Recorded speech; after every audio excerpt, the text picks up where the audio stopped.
ఈ మధ్య బొప్పాయి పళ్ళలో రుచిపోయిందని జనాలు గగ్గోలు పెడుతున్నారు. చప్పగా రుచిపచి లేని చెత్తకాయలు విపరీత ధరకు అమ్ముతున్నారని ఆరోపిస్తున్నారు. దీనికి కారణం పాలు తీసేసిన చెట్ల నుంచి కాయల్ని కోసి అమ్ముతున్నారని అంటున్నారు.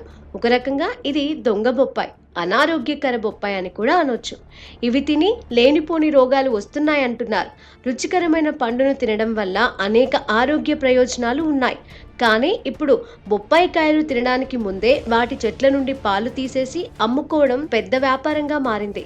ఈ పాలు మందుల తయారీలో వినియోగిస్తున్నారు. ఇందుకోసం నైపుణ్యం కలిగిన కూలీలు తోటల వద్దనే మకాం వేసి మరీ పాల సేకరణ చేస్తున్నారు.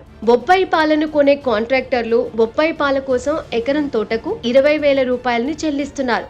ముడి బొప్పాయి నుండి వచ్చే పాల సారం ప్రాథమికంగా లెటెక్స్ అని పిలుస్తారు. ఇది పపైన్ అని పిలువబడే ప్రోటియోలైటిక్ ఎంజైమ్ ను కలిగి ఉంటుంది.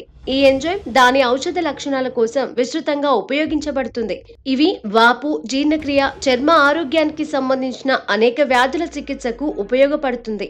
కానీ పాలు తీసేసిన చెట్లకు తీయటి కాయలు ఖాయమని జనం నమ్ముతున్నారు. దాంతో రోడ్ల మీద అమ్మే బొప్పాయిలను కొనడం మానేస్తున్నారు.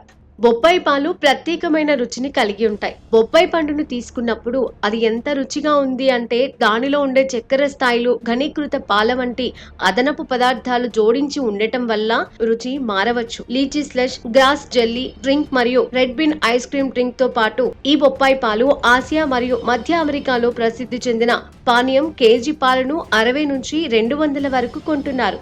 ఈ పాలను ఔషధాల తయారీలో వినియోగిస్తున్నారని వారు చెబుతున్నారు.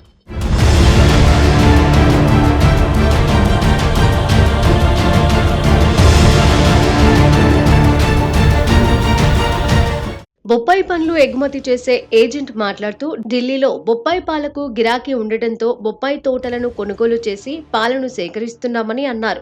10 మంది కూలీలు రోజుకు 50 నుంచి 75 కేజీల బొప్పాయి పాలను సేకరిస్తారు.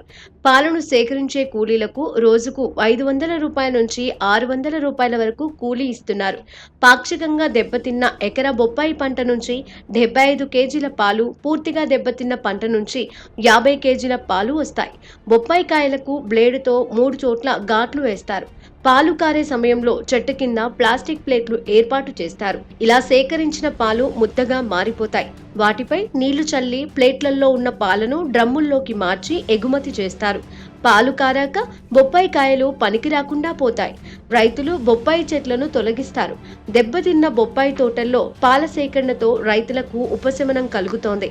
కూలీలు బొప్పాయి తోటల్లోనే గుడిసెలు వేసుకుని పాల సేకరణ పూర్తయ్యేంత వరకు అక్కడే ఉంటారు. కూలీలందరూ ఉదయం 6 గంటల నుంచి 10 గంటల వరకు పాల సేకరణ చేస్తారు.